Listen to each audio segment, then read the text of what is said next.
So, do you have a prediction at this point in the race? Who do you think is going to win Best Picture? Like, if you were to just pick one, not who do you want to see win, who do you think will win? I think 12 Years a Slave is going to win, but I think if there's an upset, it'll be American Hustle. But what about you guys?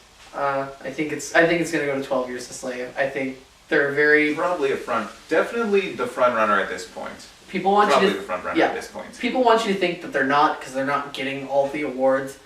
But the Academy Awards is very methodical in the sense that they like to do everything the same way every year. Yeah. And it's a very standard story, and I think it's going to resonate the same way a lot of their stories do amongst all their different voters and go, that's what I want to vote for. Yeah. As ugly as it is, we'll vote for it. A movie that reminds us that slavery was bad.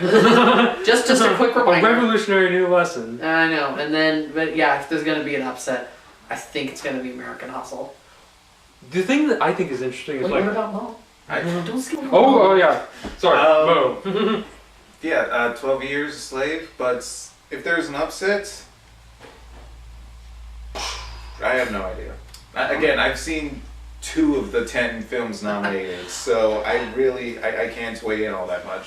Well, one thing I think is interesting that like in the past 3 Best Picture winners were The King's Speech and The Artist and Argo, which are all, I mean, even though Argo had some intense stuff in there, they're all pretty jovial, fun movies.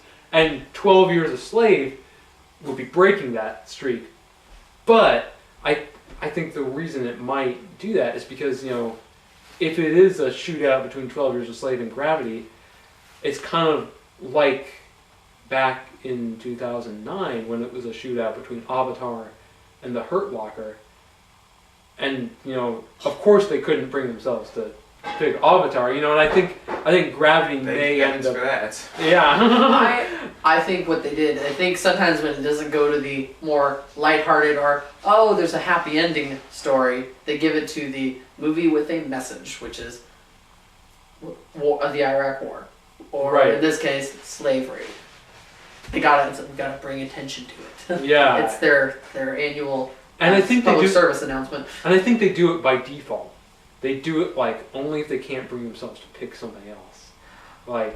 I think it always comes back to the same voters, and I mean, as much as we'd like to think that these are the same people that gave Silence of the Lambs Best Picture, that's just a weird year for them. And you got a lot of older voters. And what they want to see is, if it's too far out there, they go, I'm not voting for that. I'm going to go with the thing more grounded in reality that has a message.